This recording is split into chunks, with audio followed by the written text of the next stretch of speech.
Republican leaders say it will be different. They're vowing to have a, quote, sober, issue-oriented debate on repeal of the president's overhaul, in contrast to the no-holds-barred slugfest of last year.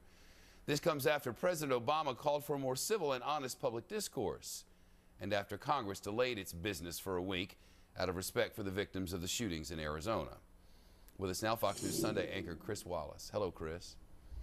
Hey, Shep, before we get into all of this, have you told all of the viewers what today is? It's Friday, Chris. Arthur Aidala mentioned it. If you weren't off doing something unimportant, you would know it had been mentioned here. It is your birthday. Yeah, have you told people which birthday it is? 83. I'm 83. I was going to say, you are remarkably well preserved. I feel good about it. Thank you very much. It's the vodka. Not really. It's more gin. Actually, more bourbon. You need bourbon when the Rebels keep losing. So they're going to be civil, are they? Civil about taking away health care that the government just gave people. Well, I think that they will be relatively civil, among other reasons, because, well, first of all, I think that obviously the events of Tucson is going to have everybody on their best behavior, and rightly so. And secondly, because it's a symbolic act, as opposed to when they passed it last March, and it was tooth and nail, and it was going to come down to a couple of votes, and people were really fighting. Everybody knows that this is going to pass the House, and everybody knows that it's not going to pass the Senate, or if it did pass the Senate, that the president would veto it.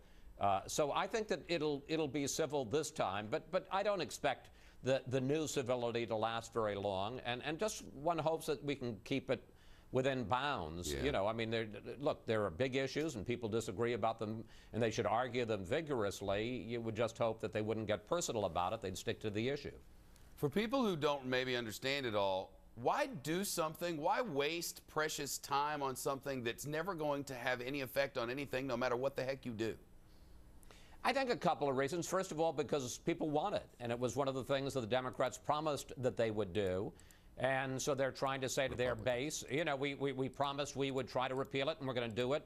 I think it also is going to put some people on notice. Remember, this could be a voting issue in 2012, and a lot of moderate Democrats and people who either voted against it or voted for it last time, but somewhat hesitantly, may flip this time. I think we may be surprised to see how many Democrats and Republicans vote against it, and it gets the ball rolling and adds to the political pressure, if not to repeal it, then at least to start defunding it. What do you make of this? I guess there were some calls, Chris, for the Republicans and the Democrats, instead of to split at the State of the Union, which is coming right up from Washington, instead of sit together. That's not going to happen, is it? I think it absolutely is going to happen. Really? And I do, and I think it's a nice move. I mean, you won't see some order because, as Speaker Boehner says, anybody can sit wherever they want on the House floor. But you're seeing more and more people. Kevin McCarthy, I think he's the deputy whip. So he's about the number 3 or 4 man in the Republican leadership in the House. He now has backed it. A bunch of Democrats have backed it. And I think, look, it doesn't cost anybody anything, and it's a nice symbol. Instead of this thing where one side is standing and cheering and the other side is sitting on their hands, everybody is together. It isn't going to change people's voting, but it's a nice way of saying, we take seriously what happened in Tucson, and we're going to at least make a symbolic statement that we understand that what brings us together is more important than what divides us. There's a lot of division going on on the right side, it seems like, these days. I mean, one shooting at Sarah Palin shoots back, Rush Limbaugh shooting at the power panel from the thing the other night, and Charles Krauthammer shooting back. What's going on?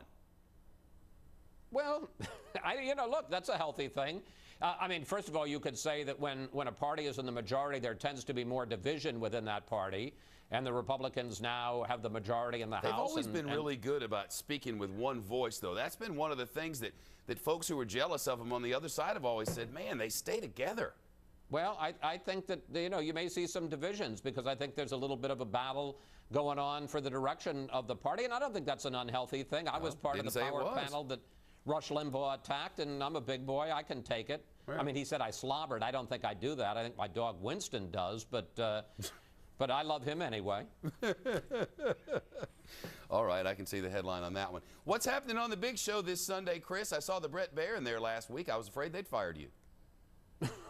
No, it's just on vacation for a week. Gosh, if we thought you were fired every time you took a vacation, Shep, we'd be living in a constant state of fear. Yes, you would, or exultation, one or the other. No, fear in my case. But in any case, we're going to have a real good show. We're going to obviously have the latest from Tucson. We'll have a report from there. We'll talk to the panel about how much is going to change. And there you see the two heavy hitters. Governor Chris Christie. I have not interviewed this man. I've not met him. You called him heavy. That's wrong. No, that isn't the way I meant it. I thought that as soon as I said it.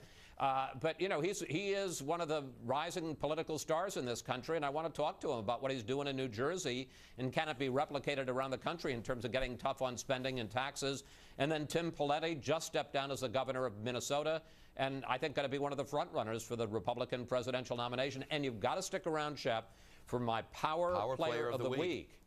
It is one of your favorite people, my wife Lorraine, who has written a new soup cookbook, and she will be on the show along with Winston. I'll see you then this Sunday. Hotty toddy. We'll be right back. I'm often asked the question,